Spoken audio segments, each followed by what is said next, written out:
Les êtres humains ont besoin d'oxygène et de pression d'air afin de vivre. La respiration est rendue possible par l'oxygène de l'atmosphère, atteignant les alvéoles de nos poumons.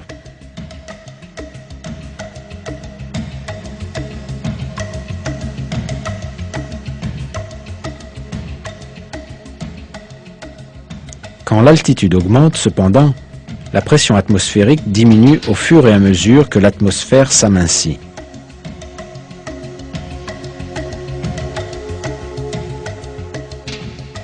Par conséquent, la quantité d'oxygène entrant dans le flux sanguin décline et il devient plus difficile de respirer.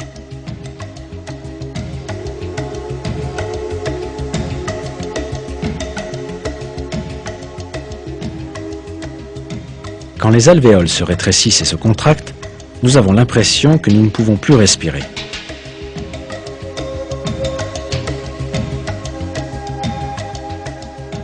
Si la quantité d'oxygène dans le sang est inférieure aux besoins du corps, plusieurs symptômes apparaissent.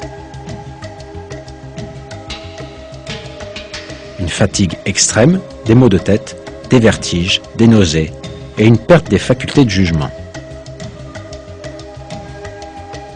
Quand une certaine altitude est atteinte, il devient finalement impossible à un être humain de respirer.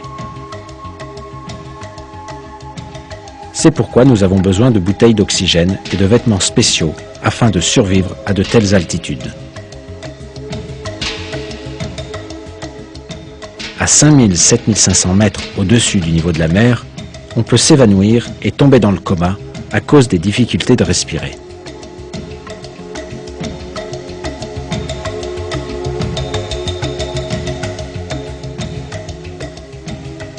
Cela explique la présence d'équipements à oxygène dans les avions.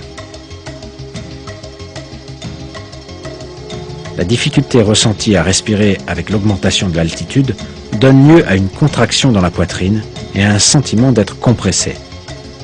Ce fait scientifique est révélé de cette manière dans le Coran.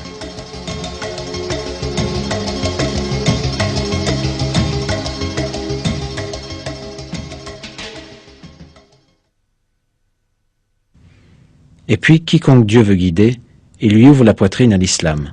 Et quiconque il veut égarer, il rend sa poitrine étroite et gênée, comme s'il s'efforçait de monter au ciel.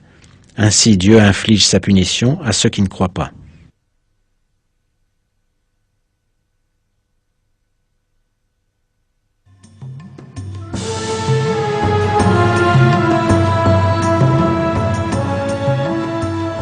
Les habitants de la péninsule arabe, dans les années 600, n'avaient bien sûr aucun moyen de voler dans les airs ou d'escalader des montagnes hautes de plusieurs milliers de mètres pour leur permettre d'expérimenter l'essoufflement indiqué dans le Coran.